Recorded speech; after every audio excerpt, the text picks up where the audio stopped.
the spectacular way Islam reverses the gospel. It is a direct reversal. We've often said that, the Bible says that false teachers and false prophets are coming into the world.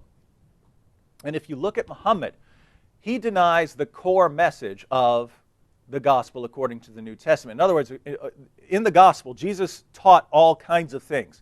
But there was the core of the message that his closest companions went out and preached. And they always focused on his death by crucifixion, his resurrection from the dead, and his divine nature. Death, resurrection, deity. They always hit those 3 points.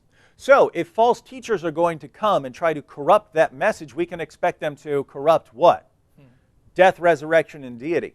Muhammad comes along years later, and what's he say? Does he say, oh, it's all wrong, it's all Christianity's false, Jesus is a deceiver? No, he says, you Christians, you believe in God, so do I. You believe Jesus was born of a virgin, so do I. You believe he lived the most miraculous life in history, so do I. You believe he's the Messiah, so do I. You believe in all these things, so do I. I agree with you, ladies and gentlemen. There are just these 3 little things that we need to change. Jesus didn't die on the cross for sins, he didn't rise from the dead, and he didn't claim to be divine. The Christian response, of course, is, we've been waiting for you. But think about the reversal, because according to what Muslims tell us, Jesus didn't die by crucifixion. Well, who did? Judas. Judas died by crucifixion, according to what Muslims tell us today. Now think about that. The Christian gospel is that the one who is perfect and knew no sin died on behalf of the guilty, showing his supreme love and satisfying God's supreme justice.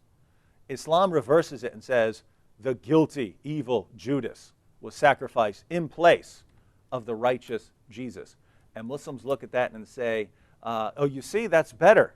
But then they end up with God as a deceiver, and they end up trying to destroy the greatest message ever delivered to human beings, a message that was verified by God through the resurrection of Jesus Christ, and Muslims try to do it away in the most insulting manner imaginable, a direct reversal. And again, that is exactly what we would expect if the Bible's true, that false prophets are going to come and are going to corrupt that message. In other words, we have confirmation from the Bible that the Christian message is true, and we're told false prophets are going to do something specific. They're going to try to corrupt that message. Exactly. So if someone comes along, whoever it is, and then goes against that message, especially someone who does it in a more obvious way than anyone else in history, like Muhammad, where he goes after every single one of the core teachings of the gospel and tries to flip them, that's identification from God that this man is a false prophet, and that's why no one should ever believe in him. Amen.